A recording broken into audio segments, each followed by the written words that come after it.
Good evening, everyone. Good evening, my dear girls. Good evening, Leena ma'am and Rita. It's always a pleasure to be associated with you. So today, from past, I think 4 to 5 sessions, I've been talking on various topics on American literature. So today, I'll be talking about Walt Whitman, a very famous poet.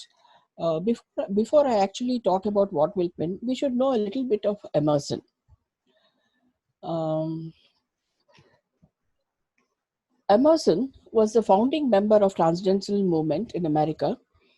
What is Transcendentalism? It's a revolt against a puritanical hegemony and rationality of the 18th century. It's also the late flowering romantic movement. Um, Emerson was trying to negotiate an American writing for European Puritan influence. If you remember that America has been uh, the early Americans were people who fled from England, and a lot of puritanical influence was there. So Emerson wanted to make himself free from that European Puritan influence. So he started a series of lectures right from 1836 onwards called The American Scholar, and it is a speech which is formed into an essay, a very important document and a must read in American universities even till today. The American Scholar, as a speech given by Emerson from 1937, that is on August 31st, he gave in Cambridge, Massachusetts.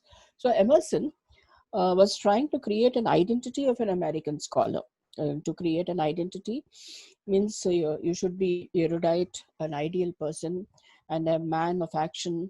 One of the great American writers called Robert E. Spiller has beautifully brought out about Emerson in his book as the preface. Now, transcendentalism is also called as an American Renaissance, creating an American identity which is free from European influence. So this transcendentalism, the actually it started taking the momentum in 1835. Now the manners, the deliberations, the social actions, literature, all has started as their own free from present country, that is England. America is a new nation. It doesn't have much of history, cultural inheritance, nothing to talk about mythology, etc. So America so far always looked to Britain in some things or the other. So it's time for these Americans to stop looking to the parent country, that is England, and to have and create an identity called American identity, and break from the British influence. America in the past listened too much on the courtly love of Britain. So America had to develop as a nation, talk about everyday life of Americans. So Emerson was talking about who is an American scholar. So in 1834, in the month of May, what does he do? A couple of questions were given by him. What does he say? How do you identify the true American? Exclusively how to be an American. So for whom, to whom does he speak? Um, with a man of action, he feels that Americans should be a man of action, thinking, manual labor involving. So most of these people, he says that poems, life stories have to be told on these kind of everyday life.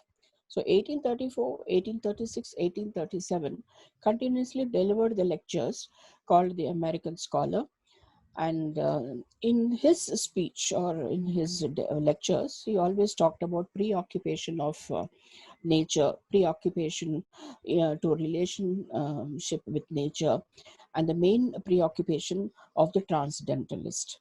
Now, nature plays a vital role in shaping humans from day to day. So, this is the main essence of transcendental, man's relationship to nature. So before we actually can talk about Whitman, we have to talk about Emerson, we have to talk about Thoreau, and then we have to talk about Whitman. Now, what is the definition of a scholar according to Emerson? So he must be a reader, he must be a writer, a studious man. So that is the definition of scholar Emerson had given. Now, transcendental movement, when did it start? Why did it start? Who are the people? And who are the core members of it is what you have to know to understand before we actually go further. So transcendentalism movement started in 1830s in America, and the core members of the transcendentalism movement were Emerson, Thoreau, Whitman, and Margaret Fuller.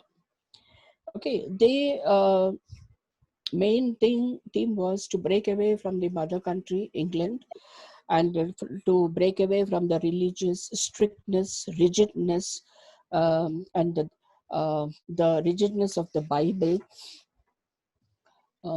This is what they wanted. Second thing, anybody who doesn't believe in Puritanism will go to hell. That is what the Bible would say. So Emerson's had a different kind of idea. His church consists of one member, that is himself, no restriction to God, each person's connection to God. So no set of rules to follow in order to know God or to reach heaven. So this is his concept, unlike the Puritan church, where they always felt that they would go to hell if they don't follow the church. So what are the beliefs of transcendentalism?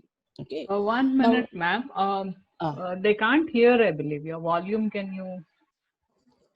Okay, I will. How do I go about it? Rita, you know? What? Oh, ma'am, but we can hear, ma'am. Okay. You can hear. Yeah, I can hear. My volume is maximum here. Okay. Maybe her internet could be. How about you girls? All of you can hear? Am I going fast? Yes, Shall I go let them message in the inbox, ma'am. Yeah. Yes, can you hear me now? Is it clear? Yes, ma'am. Okay, yes, ma'am. Am I going fast or shall I go a little slow? Let me know, girls, in between. Rita, you just try to talk to the girls. Please respond, girls. If you simply keep Those who can quiet, message. we won't know. Yeah, I have a very poor internet connection since morning. Those you can message on the chat box, so it will not disturb ma'am, and we can have a look at it. Okay. In case you'll want ma'am to go slow, a bit slow, or if there's any problem. You want me to repeat please also? message. I don't mind repeating. Just message on the chat box. Okay. We need your response when we ask something, girls. Is that clear to you? Because just now I was talking about the transcendental movement, which they should know before knowing Whitman. So again, you want me to repeat? I don't mind repeating, girls. Just let me know, because you have got quite a bit to understand in this session. Can you say yes or no in the chat box? Can you hear me can unmute loud? And you can speak. You can see all of you, Deepthi. Those you all can respond. Ma'am, it's fine, ma'am. Yes, it's fine. Yes, ma'am, it's clear. Okay, fine. Guys. Yes, yeah. ma'am. Please like go this, ahead. All can keep responding. Okay. Thank you. Okay. Now I'm coming to another part of transcendentalism that believes in transcendentalism. Okay, divine can be known only through emotion and intuition and not through reason. This is one of the main essence, that is the beliefs. And champion individualism, which is the spiritual center of the world. So the Emerson and Whitman especially believed in individual is very important, and individual's presence in the society. Because of the individual, society will progress. Let me repeat, because it's a very important theme. Individual is very important, and individual's presence in the society, and because of the individual, society will progress. So everything is connected to the soul, and the soul's connection is with God, and God and the soul are one and the same. So let me use a Sanskrit word here, Vasudhaiva Kutumbam. So nature and soul, they have similarities. So this is the main theme of Whitman, and this is what you should know. So you should know nature and study nature. Now these three people, Emerson, Whitman, and Thoreau, they practically lived in nature. If you look at Thoreau, he has written a beautiful poem called Walden. He went to the forest and lived there, and that is how the creation of Walden had come. So the same with even Whitman here. The birth of leaves of grass comes from nature. So nature plays a very important role in these philosophers, and in their philosophy found solace in nature. So it's the only through nature you can know God and know yourself. So uh, based on this, I would like to quote a movie, and it's a beautiful movie, and if you have time, please have a look at it. This book called Eat, Pray, Love is written by Elizabeth Gilbert. Okay, and it has been made into a movie with a great American actress called Julia Roberts as an actress. If you have time, please have a look at it. So it also talks about beauty is near us, and we need to realize that you need um, uh, to discover in your everyday life. That is the transcendentalism. If you look at the movie, she goes to three different places. In the first place, she goes to all the hotels. She enjoys life. She's a free bird, and then she notices that how her life has changed when she's alone and when she's with nature.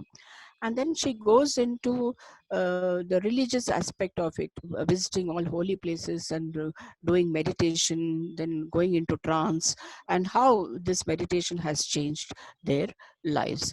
And the last one is she goes to Indonesia, Bali, and there she finds true love, and then how important is love, and how you balance it along with your life. So this is a beautiful movie by um, acted by Julia Roberts. Eat, Pray, Love by Elizabeth Gilbert.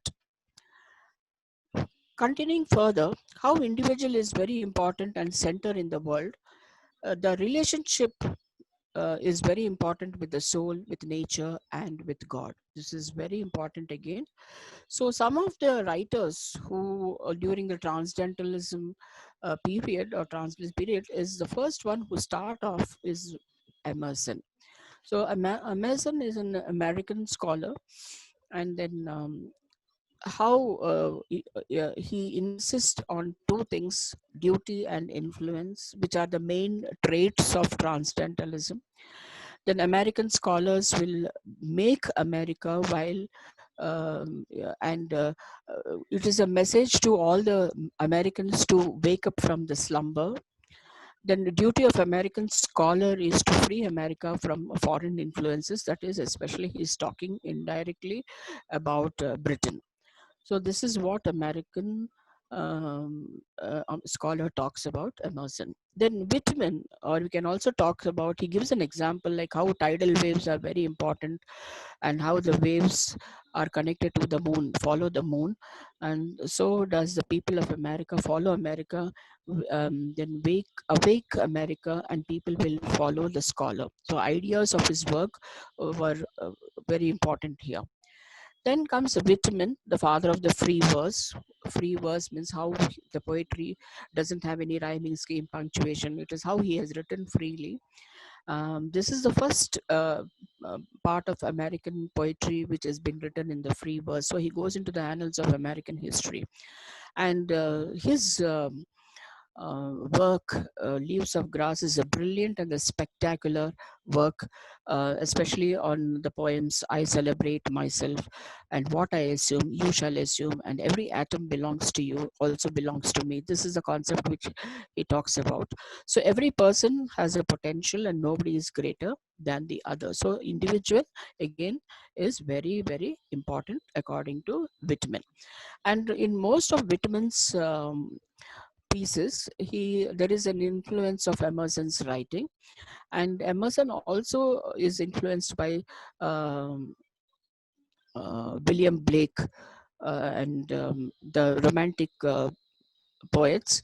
We can see nature at its best. And so I spoke about first transcendentalist Emerson, who started this movement, followed by Whitman, and then Henry Thoreau, he's called Sir Henry David Thoreau, which he talks about live the life you have imagined. He wrote a very important poem in 1854 called Walden, which nature plays a very important role. Them. Now, even till today in America, you have a very important American newspaper magazine called The Dial. Even till today, you can see that some of the writers who write in this and contribute articles are associated with transcendentalists. Now, what are the rules of transcendentalism? Is the basic truths comes from the intuition. Inner soul leads to truth. The individual relationship with God is better. The nature versus self-knowledge over soul. All nature is significant. Then individualism and goodness of nature. So your mind needs to figure out the great mysteries of life. So this is what they talk about, transcendentalism, and all this. The four members, core members, followed by Margaret Fuller. It's almost the identical, and she being the first American writer, lot of influence were there in her writings. For the early transcendentalists, you can call them. Okay, so this is a bit of background I would like to give you before I go into the poem. You should know about Whitman, and to make the work easier, I have divided the work into 5 parts, Whitman's work. Okay, so what is Walt Whitman known as? There are many names which he's been called even till today. He's called as the Bard of Democracy, B-A-R-D, Bard, then Father of Free Verse, then Good Grey Poet, then Homespun Eccentric. These are some of the names which Whitman was called. And then to make his works easier, I have divided his works into 5. So I'll be talking about each one of that in a little while before I go into the poem, because you must know what kind of poet, how to understand his works, because Walt Whitman is not an easy person to understand. So a little bit of background I'll talk about. So talking about Whitman's life events, 19th century America, and in which he lived, and then what is he doing with American poetry. Then an American scholar is one who liberates American literature from British influence. This I have told in the past also. Just now I told that how they wanted to liberate their literature, because all this time they always used to look at the mother country, that is Britain, and the literature was heavily borrowed, ideas were heavily borrowed from the mother country, parent country, Britain. Now, an American scholar is the one who liberate American literature from British influence. This was also told, stressed by Emerson in his speeches in Massachusetts. So a new literature that can be recognized as American. So how can a literature be created that is American? So how does Walt Whitman become a part of American Renaissance? Okay, so then how does Whitman become a part of American Renaissance? What is Whitman doing with the poetry? This is what we are going to talk about. The American literature began to be the voice in the 19th century, when novel poetry is still from England, written in America. How can they create American literature? We notice several elements which we have not seen before in his poetry. So these elements gradually congealed into a beautiful book of poems called The Leaves of Grass. Now, life events of Whitman. Born in Long Island, he moves to Brooklyn in childhood, and there he was influenced by Quakers. Quakers, a very important word you should know in this particular moment when you're talking about Whitman. Now, who are the Quakers? The Quakers believed in certain relationship with God. Okay, and it was a personal relationship with. Even now, you can find them in America. They dispersed totally, like the church was full of bishops, archbishops, popes, priests. So all that keeping aside, they felt that their relationship with God was more intimate, and not through the bishop, archbishop, pope, and priest. So Quakers believed in simple living. For example, even today, when people want to buy American furniture, which is very popular, you can see that their style of furniture is totally different. It is simply elegant, durable, with not much of ornate decorations and all that. Now, why were they called as Quakers? So when they were in a state of prayer, many of them got into a trance-like state. Okay, and when they got into a trance-like state, they started to quake or tremble. That's why the word quaker comes from that. Okay, when you are deep into meditation, sometimes what happens, your body starts trembling. So that is called quake. Your body starts quaking. Probably the name of Quakers comes from there, and the deeply religious people they are. Very simple living. That is the model of their livelihood. Then why was he influenced by this Quaker thing? That is another question being asked. Quakers always believed in equality of all human beings. This is one point all of you should note, that Quakers always believed in equality of human beings. So all human beings were born equal and they had equal relationship with God. We are talking about a great deal of democracy attached to this, and these are the values passed on to Whitman, and he carried on with his life, being a democratic himself. Now, how did he start his life? So there are dual roles which he played. That was how many people in America lived. Begin a career as a teacher, he was journalist, and launched his own journal called the Long Islander in 1839. Now, as a teacher, he was influenced by Shelley, and he was also influenced by Emerson, because, as I told you, the four core members of the Transcendentalist group, it was started by Emerson. Naturally, Emerson's books were influenced on. So he particularly liked the quote of these are unknown literature of the world. Okay, and for him, Emerson is his guru, and Emerson also is his teacher. So throughout his life, he's grateful for that. Then Whitman was also a teacher, a creative writer, artist, as he taught, and he also wrote poetry. He published his novel called Franklin and Evers in 1842. So nobody remembers that because anyone who starts with the basic novel, people did not remember because it was overshadowed by one of his greatest collection called Leaves of Grass. The sufferings of the soldiers. Probably it has changed 70. Keeping all this in mind, he published called a poem called Distance. He began to form in what a nation would look like. So he started one with the drum taps, followed by his work he went on doing with Leaves of Grass. And in 1870, he published Democratic Vistas, it is called, and in 1882, something happened. The 7th edition was banned due to obscenity issues.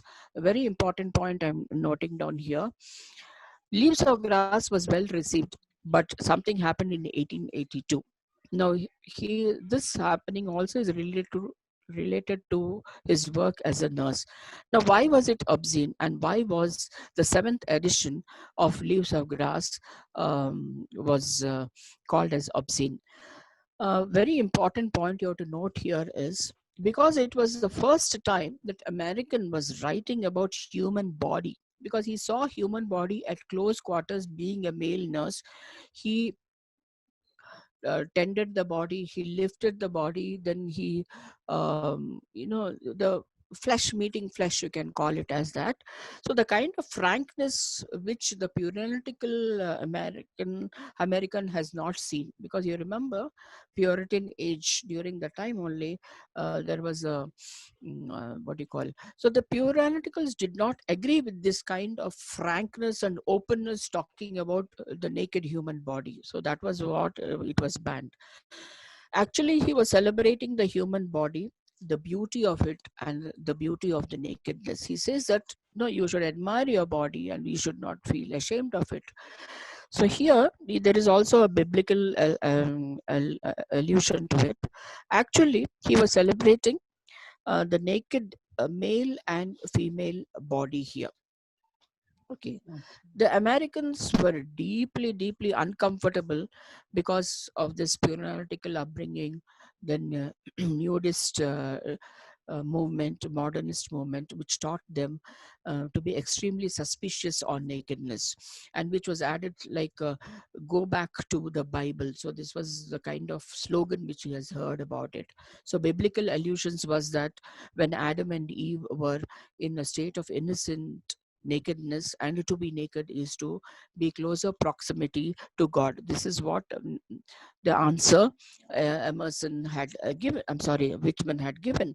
So the mindset of the American society changed, and that how the nakedness, which is supposed to be the maker of God's presence, gradually became the maker of shame.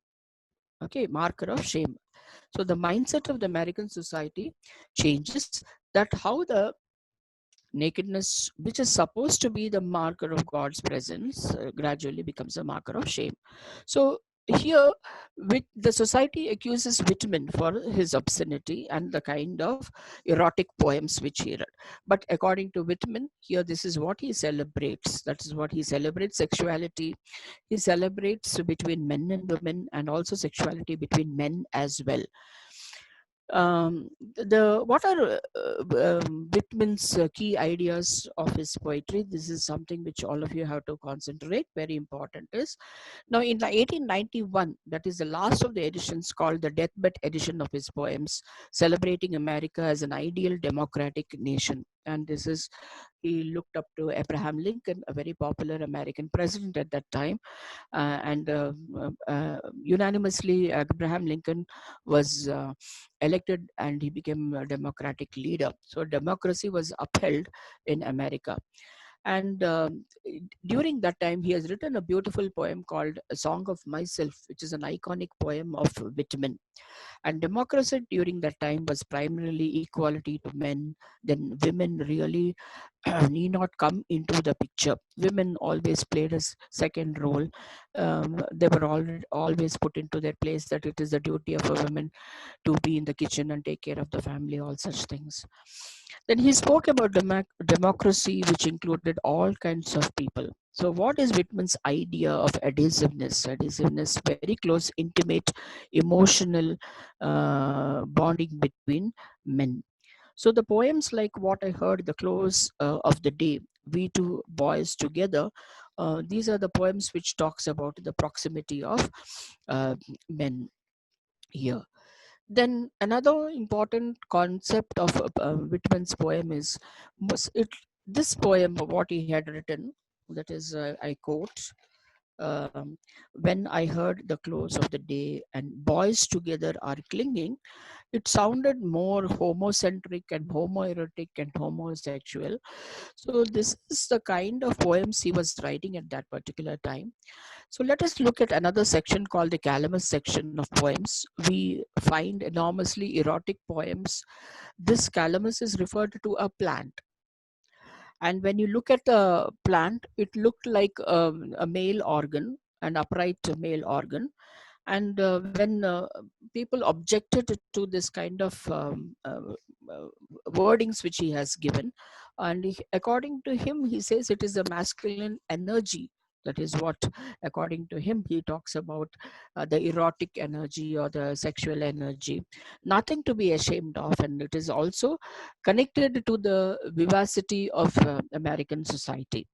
So he had his own notions of why he has written all that. So he, though he was heavily criticized, but he became even more popular, and some of them were, excuse me, okay. Then, what are the key ideas of his poetry? As I told you in my previous sessions, it is just a minute. I'll just mute myself 1 sec. Okay, so the key ideas of his poetry is very important here is irrespective of gender and race, glorification of human body. So based on that, he has written a poem called I Sing the Body Electric.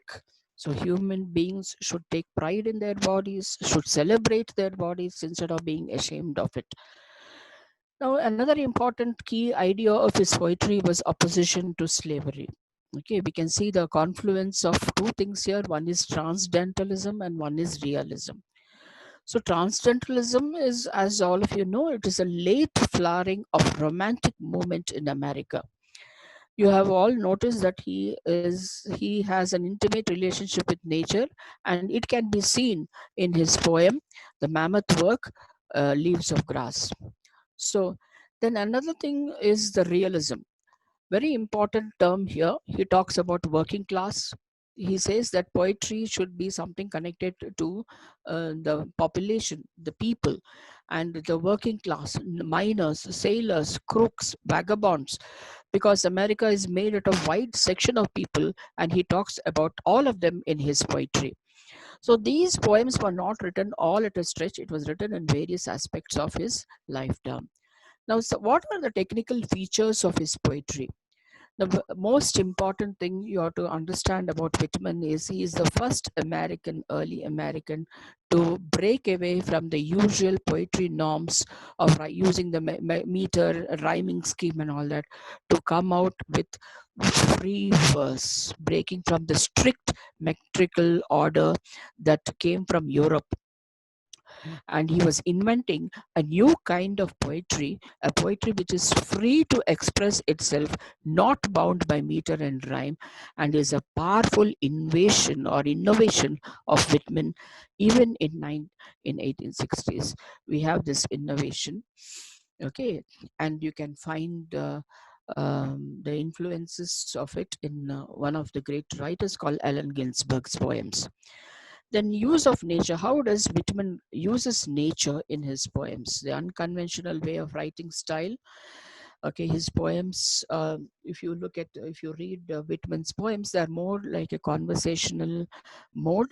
The word I, that means Whitman, and the word you is the reader. You look at any of his poetry or any of his poems, he uses the word I and you. That means what? I means the poet himself, and you is the reader. So he's talking to the reader in a conversational style of writing poem. So his poems directly addresses the reader. So therefore, he's also called as a national poet, talking to the nation, and he's also called as a private poet, talking to the individual. So let me repeat that. He is called as a national poet because he's addressing the nation, talking to the nation, America, and he's also called as a private poet, talking to an individual. The word you comes from there. So that is why his poetry is remarkable. Now, another part of his poem is I Hear America Singing, images of America, depiction of America as an energetic, progressive nation. Okay, very optimistic he sounded in his poem. After this American Revolution had taken place, all the slaves were free, America started developing in a fast pace, lot of buildings, constructions, mammoth buildings, skyscrapers, all were coming, and people, we can see a lot of movements there. So um, though you can call it as America energetic and progressive nation, he's not very optimistic about America. Why? Because he has seen war, he has seen bloodshed, he has seen death. War means American Civil War, and he saw people suffering at the very close quarters when he started working as a male nurse, and then he saw the slavery. So his poem emphasis upon American society, notion of equality. He says that America must be free from slaves, no difference between black and white. Everybody is free, no one is enslaved, black and white, to live in harmony. That was the main point which probably made him, very popular with his notion. Now, he lived all his life in New York. So in New York, nature is involved in his poetry. America's valorization of open spaces, huge lakes, massive buildings, enormous mountains, geographical expansion. This is what you can see in his poems there. So the city in New York, he enjoys New York City, the big buildings, the works of people engaged, the momentary, fleeting relationship with people form with each other. Relationship which means not very deep, but one stranger looking at another stranger, giving a small smile, that also can be a relationship according to him. So then walking by and exchanging small greetings and smiling to each other, in his, he enjoys all that, the simple things which he talks about in his poem. Then the city has so many people, heterogeneous, so many relationship, and the fleeting of nature are portrayed in his relationship. Now, I Sing the Body Electric is a very important poem he has written, Equal Importance of Body and Soul. Now, this is where you have to understand, because your poetry, talking about, I have said that the soul is not more than the body, is depicted on this notion of body and soul here. According to him, the body is a certain spirituality. He enjoys his body. He has a strong spiritual element as well. Spiritual connection between men, spiritual connection between men and women. And it is the spirit that it is celebrated by using the body. He always glorifies body. He says one should not be ashamed out of it. Now, there is also a confluence of Indian writing in his poems. Here we talk about body, which is actually means that we are talking about the soul, Atman, Atma, soul. Okay, so according to the Indian mythology, body, the soul and the body, we are talking actually about the soul here. The same influence, Indian influence, has touched in his poetry. Then second thing is, he gives a detailed description of both male and female body and the unique qualities. Very important thing is protest against exploitation of colored bodies, then critique of prostitution. As he started writing, these new points started coming into his poetry, and pay attention to the beauty of the body, that is the vivid and the minute description of human body.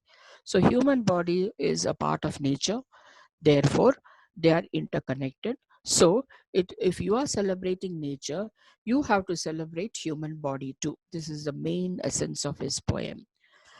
Now let's talk about what are the how he talks about the another thing is how tragedy of civil war is being portrayed. We can see the element of pathos in his poem, because the pain in which he has witnessed at very close quarters in American Civil War, and then which is iconic contrast to the nature and war-ridden human life. Then he uses lot of personal elements and the criticism of war. So during the Civil War, he made intimate relationship with young men, and this intimacy that contributed to the democracy. When I saw intimacy, because I told you, as a male nurse, he had to nurse the bodies, male bodies. He, at close quarters, he was a witness to the beautiful male bodies. So during the American Civil War, after the American Civil War, let me say, which most of America admired the powerful leader. They can say Abraham Lincoln was the most popular leader, and unfortunately, when he was assassinated, this poem was written, and it was much anthologized poem of Whitman called "Oh Captain, My Captain." It was dedicated to Abraham Lincoln, president, and also another poem, "When Lilacs Lost and Doriad Bloomed." These two poems are much anthologized poem, used in the former formal rhythm and meter. Used lot of allegory and metaphors to write this. So I hope all of you know what is an allegory. Just to just to give you a small hint, allegory is a story or a picture with a meaning hidden in it. And then all of you know what is a metaphor. It's a word or a phrase which can represent or to stand something for. Okay, and the last part of Whitman you have to understand is a combination of dramatic and elegiac elements. So now why was Whitman using this formal technique? Though he is called as the father of free verse.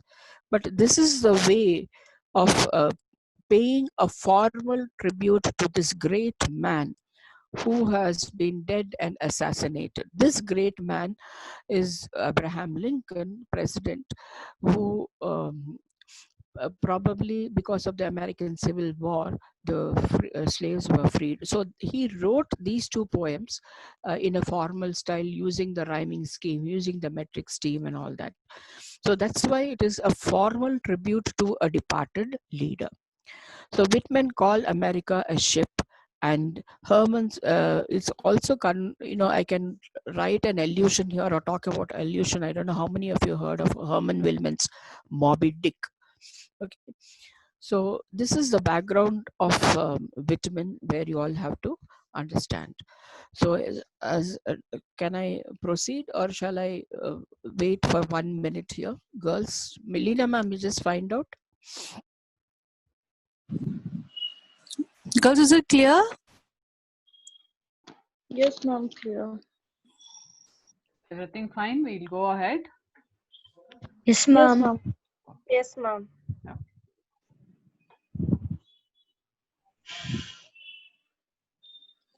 Go ahead, ma'am. You're okay? You want a break or something?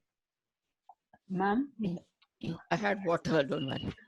My voice is cracking continuously talking. Okay, we'll wait for 5 minutes, ma'am. Then we'll start. No, Rita. I'm all right. I'm fine.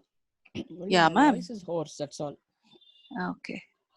So let me go to the poem. I hope all the girls are having their poem. I'll just give a brief this one. I have said that the soul is not more than the body. As I told in the previous sessions, that soul and the body are one and the same. And then he breaks away from the norms of pure analytical writing, saying that the soul and the body are one and the same. According to the pure analytical church or the priest, they say that only if you come to the church and pray to God that you will go to heaven or something like that. So these Emerson, Whitman, Margaret Fuller, and Thoreau broke away that norms.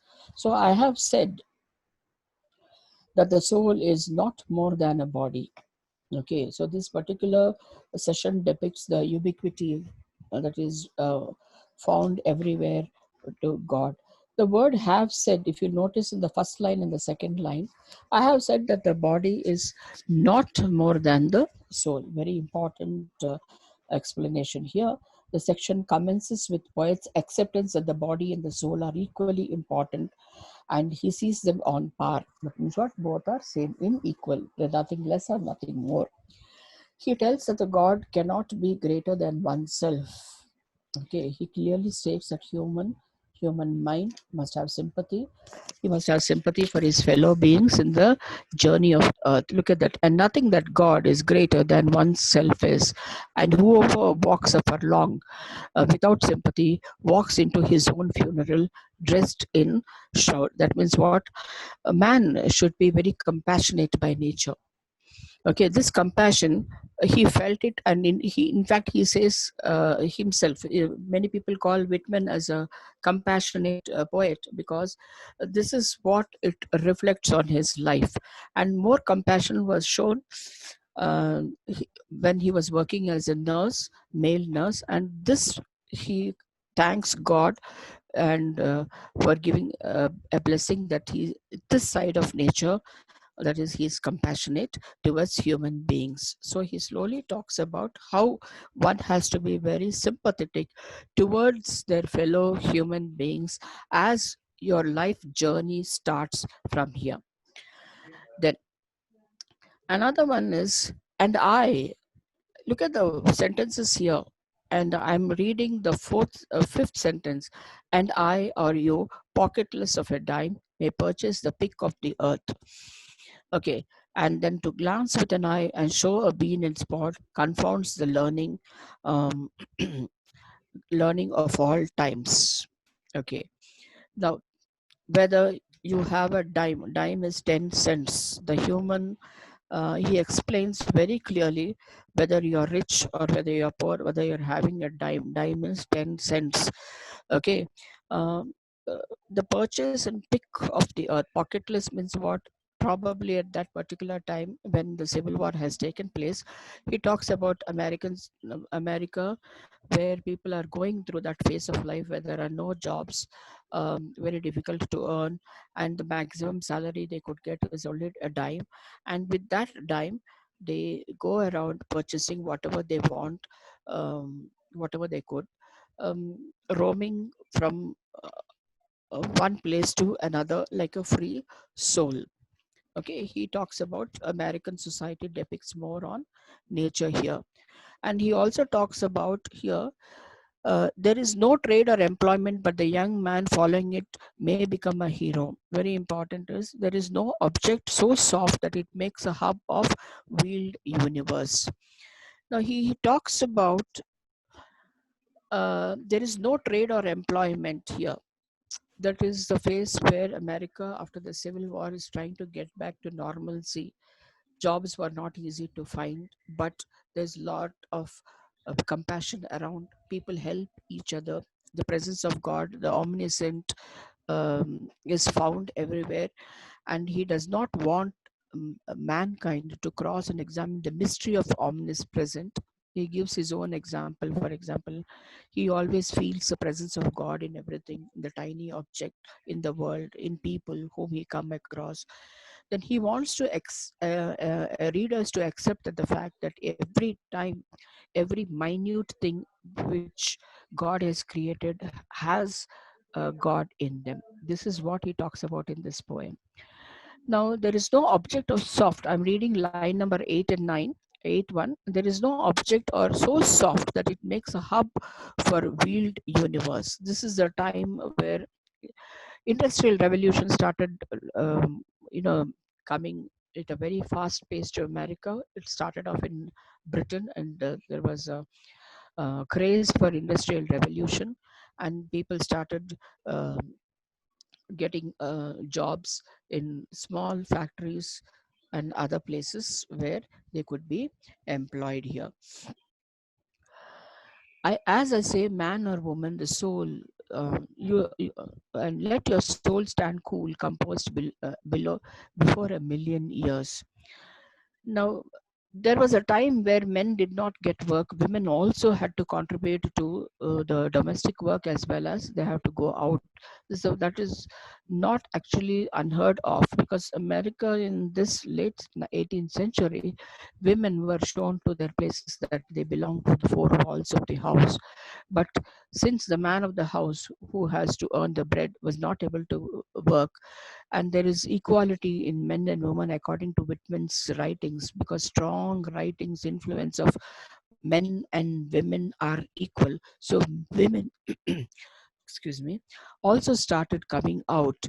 So he says that man and women are one soul, and these souls, they are the ones who comprised of American people. And I say to mankind, be not curious about God, for I, who am curious about each, am not curious about God. Now, why are you not curious about God? Because God is omniscient.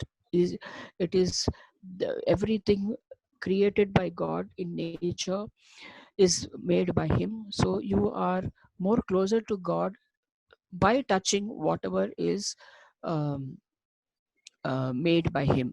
So the curiosity should be there in every element of life which God has created. So no array of terms. That means what? Arrangements. Array of terms means arrangements can be seen how much I am at peace about God and about death. Because we are born into this world. Understand, you enjoy God. And the main purpose of you coming into this earth is also because of God.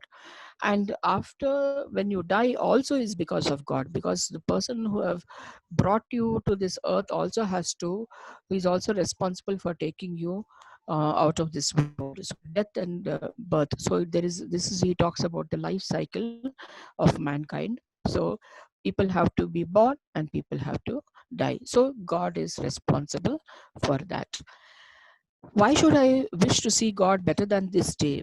I see something of God every hour of 24 hour, each moment. Then that means what?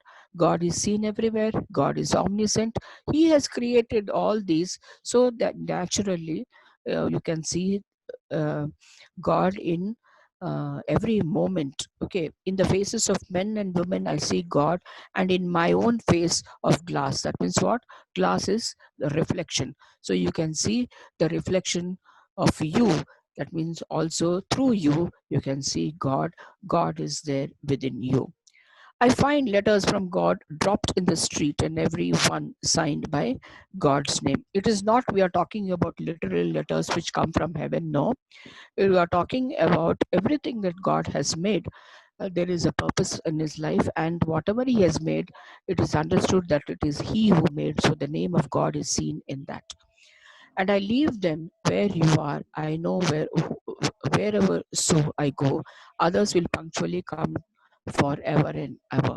So if you want, a beautiful conclusion he gives here about the journey of where you have to follow the life cycle, the journey in which wherever you go, you can feel the God's presence, and you should also be grateful that you are living in a democratic America where you are celebrating the universal brotherhood. So here he talks about the soul and the body, one and the same, and both are created by God who is omniscient. With that, I conclude. Any questions, Leena ma'am or anybody, Rita? Girls, if you all have doubts, you all can ask ma'am now. Ma'am, I have a doubt, ma'am. Yeah, Yes, ask tell it, me. Tina. Yeah, Tina, right? Yeah. Yeah. Ma'am, good evening, ma'am. Yes, ma'am. Tell me. Ma'am, soul and the body is same, no, ma'am. But if you have a body only, then you can have a soul. The body is the literal body you're talking about, made of flesh and blood and all that. And a Yeah. body cannot function without a soul. Yeah. Okay. The soul moves from one body to another. There is no ending for the soul. There is no death for the soul. So what he says here is the soul. He talks about the life cycle of mankind. Understand? The Okay, soul, ma'am. when the body dies, the soul enters into another body, giving birth to another human being. Okay, So ma'am. therefore, God, soul, and body are all the same, and it is Okay. created by God Himself. And Okay, God is ma'am. present everywhere. So you have to look at every minute detail. Be grateful that we are looking at the thing which God has created. So at every Okay.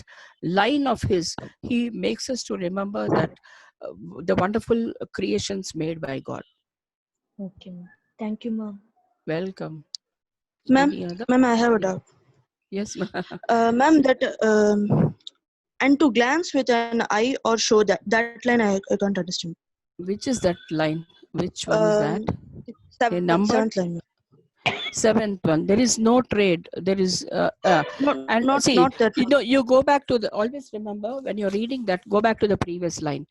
See, a dime may purchase the pick on the earth. That means what you may earn. You are working, and for your hard work you have been paid. Okay, a dime is 10 cents of American coin and currency. To Ma'am, is glance it a with an currency? eye. Yeah, Is dime is cents? an American currency. Even till today, it's called American diamonds. Even till today, it is very much present. It is called 10-cent coins because Okay. America works on coins. Unless you put a coin, you don't get anything there. Even till today, your future aspirants of America, no, all of you, Not sure, ma'am. not sure.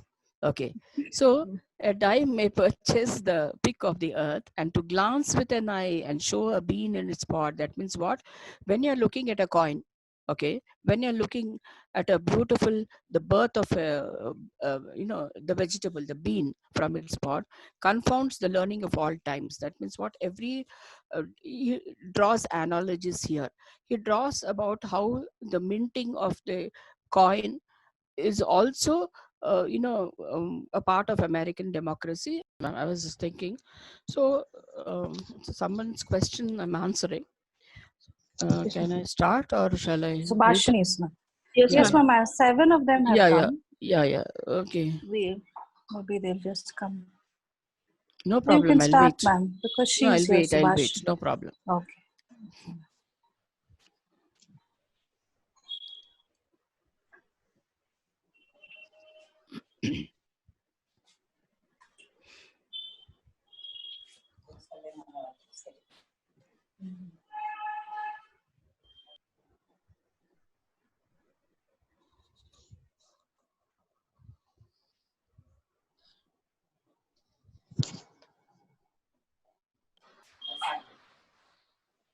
You can start, ma'am. I think they'll join in, ma'am. Yeah. Okay. Yes, ma'am. Yeah, here he talks about how important is the birth of an American currency, because you're talking about America and you're talking about American currency here, how important it is, the birth of that. And also it is so wonderful to see the birth of a bean pod. So every small thing which enters into a life is beautiful. So you have to enjoy even the minute details of life and celebrate it. That is his key word there. Any other doubts? Thank you.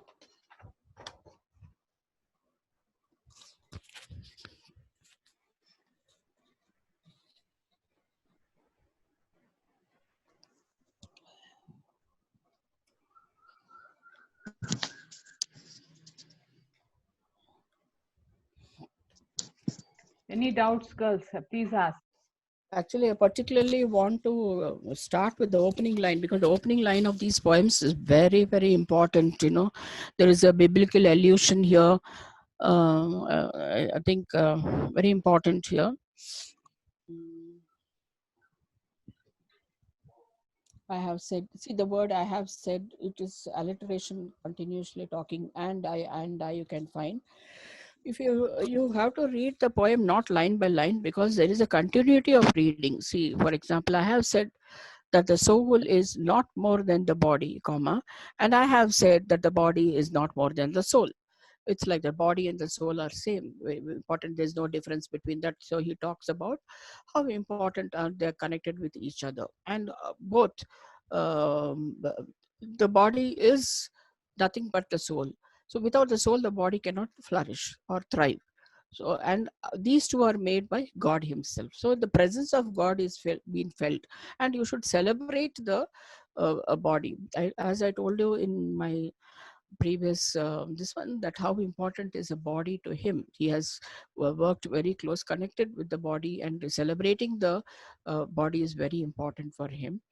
And here he talks about the soul, which is a part of the body, and these two are connected to God. So if you are connected to God, that means you are with God, closeness, proximity to God. That's what he talks about.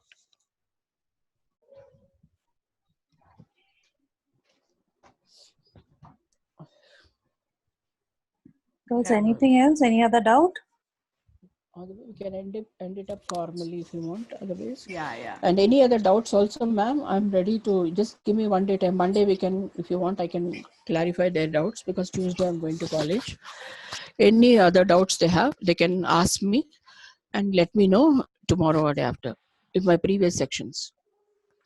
Atina, you wanted to say something before we conclude formally? Atina? Yes, ma'am. Yes, ma'am. Yeah, you can go ahead. Good evening, teachers. Good evening, teachers. One and all present here. I am Martina Priya from Bishop Cotton Union Christian College, second year SPE BA. Ma'am, thank you for this opportunity, Paulina ma'am and Rita ma'am, for giving us this wonderful section for interaction with Sushila ma'am. Thank you, ma'am, for giving us most detailed explanation of each poems. Though Rita ma'am and Lena ma'am taught us many things we didn't know about the teachings and everything, and the lesson part wise. Thank you so much, ma'am. Indeed, we are so blessed to have you here in the evening. Thank you so It's much, my teachers, pleasure. for It's this my opportunity. pleasure. Thank you, Lena It's my ma'am. Thank you, pleasure. Rita ma'am. I thank the students of the sweet girls of Lena ma'am and Rita ma'am and Suvina. I think she's not there. Okay, for having patiently listened to me all these sessions. And it's a pleasure to be associated with you. I profoundly thank the English department and Lena ma'am, who's a great friend of mine. Yeah. And teaching is in our blood. There's no doubt about it. So I think whatever I could share it with you, it has always been a pleasure. And American literature, which is the part of the syllabus, I think I've been doing this for a long time. And any student, doesn't matter whether I'm in Jyoti Nivas College or whether you're in Bishop Cottons, we are connected by souls here. So thanks to Lena ma'am, who has given me an One opportunity last to express thing. myself. Yeah. And Rita, of course, yes ma'am, and also Suvina, I really thank you. It's always a pleasure to be associated with you. Yeah, one formal vote of thanks. Yes, Ruchi is there to give it because Bulik is not there, so she's there now. Ruchi, No yeah. problem, ma'am. Yeah. No Ruchi? problem. Yes, Ruchi, I can see you. A nice smile. Yes.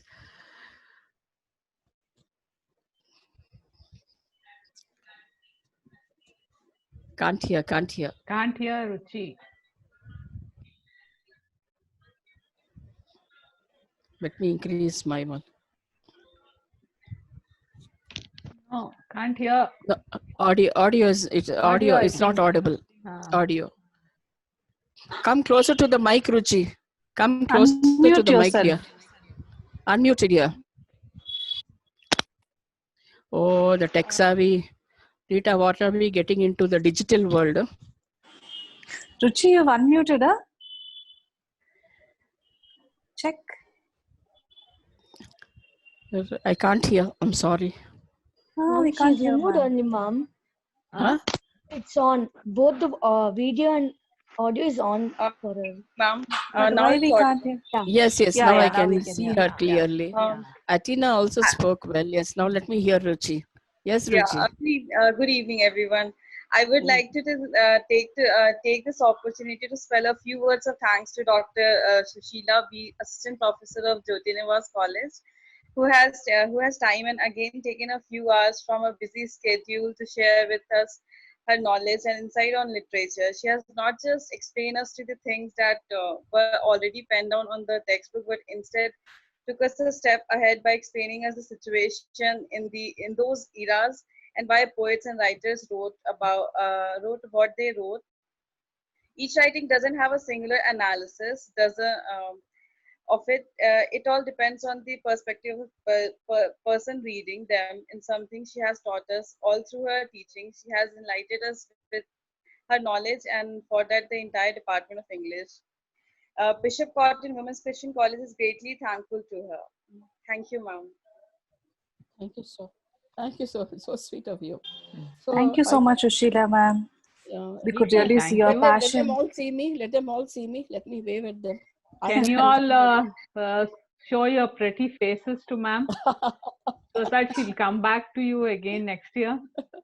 And they were asking me that they want you again for Indian writing in English next year. Most We are I waiting to promised see you, them. ma'am, again. Yeah. Yeah. Let me see all of them. Hi, girls. It's always, I told you, a pleasure to be associated with you. Anything, anytime.